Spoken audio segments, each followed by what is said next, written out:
ଆଜ୍ଞା ମାନେ ଆପଣମାନେ ଯଦି ଜଣେ ଜଣେ ରେସନ୍ କାର୍ଡ଼ ଧାରୀ ହେଇଥିବେ ତ ଆପଣମାନଙ୍କର ଲାଗି ବହୁତ ବଢ଼ିଆ ଖବରଟେ ଆସିଛେ ଯେନ୍ଟା ଶୁଣିଲେ ଆପଣମାନେ ଔଷଧ ମାନେ ଗହକି ହେବେ କେତେନି କେତେ।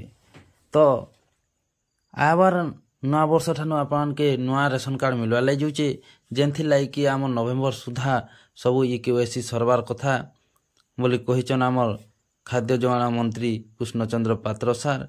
ଆରୁ ଯେନ୍ଟାକି 16.5 କୋଟିରୁ ଅଧିକା ଲୋକ 16.5 ଲକ୍ଷରୁ ଅଧିକା ଲୋକ ଆବେଦନ କରିଛନ୍ ଆର୍ ସେମାନକେ ନୂଆ ରେସନ୍ କାର୍ଡ଼ ମିଲବାର୍ ଲାଗି ଯାଉଛେ।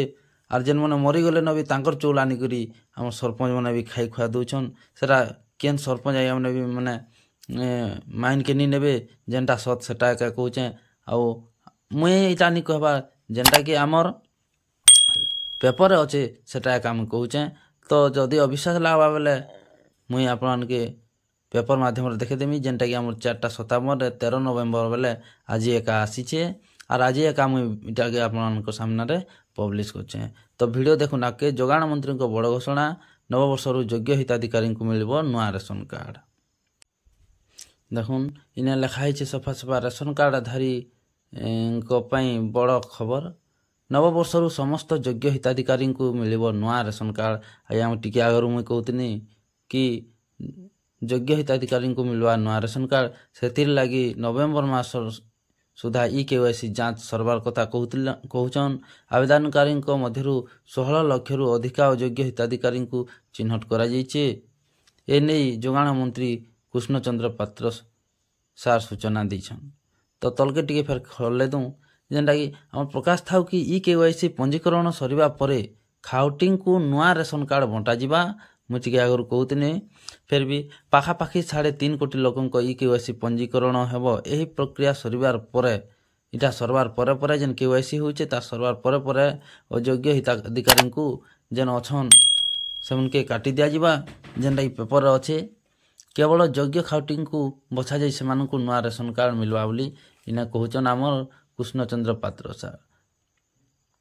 ସେମାନଙ୍କ ଲାଗି ସ୍ୱତନ୍ତ୍ର ଟିମ୍ ଘର ଘର ବୁଲି ସମ୍ପୃକ୍ତ ବ୍ୟକ୍ତି କାହିଁକି EKYC ନି କରବା ସେମାନକେ ସବୁ ଧ୍ୟାନ ଦେବେ। ମୃତ୍ୟୁ ପରେ ବି ବହୁ ହିତାଧିକାରୀ ନାମରେ କାର୍ଡ଼ ରହିଯାଇଛେ ଯାହାକୁ ଭୂତ କାର୍ଡ଼ କୁହାଯାଉଛେ। ମୁଇଁ ତ ଟିକେ ଆଜ୍ଞା କହୁଥିନି ଯେ କିଏ ଖରାପ ନି ଭାବେ ଯଦି ସରପଞ୍ଚ ଆଜ୍ଞା ମାନେ ବି ଦେଖୁଛନ୍ ବେଲେ ଏହି କାର୍ଡ଼ରେ ଆସୁଥିବା ରେସନ୍ ବାଟ ମାରଣା ହେଉଛି ସେଗୁଡ଼ିକ କଡ଼ାକଡ଼ି ଭାବେ ଯାଞ୍ଚ କରି ଏବେ କାଟି ଦିଆଯାଉଛି। ଅଯୋଗ୍ୟ ହିତାଧିକାରୀମାନଙ୍କୁ କାଟିବା ପରେ ଖାଲି ପଡ଼ୁଥିବା ସ୍ଥାନରେ ନୂଆ ହିତାଧିକାରୀଙ୍କୁ ଯୋଡ଼ାଯିବ ସେମାନଙ୍କୁ ନୂଆ ରେସନ୍ କାର୍ଡ଼ ମିଳିବ।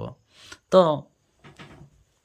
ମୁଇଁ କହୁଥିନି ଆଜ୍ଞା ଯେନ୍ଟାକି ପାଖାପାଖି 3.5 କୋଟି ଲୋକଙ୍କ EKYC ପଞ୍ଜୀକରଣ ହେବା।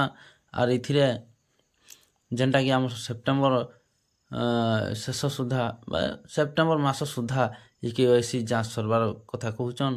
ଆଉ ଆବେଦନକାରୀଙ୍କ ମଧ୍ୟରୁ 16 ଲକ୍ଷରୁ ଅଧିକା ଅଯୋଗ୍ୟ ହିତାଧିକାରୀକେ ଚିହ୍ନଟ।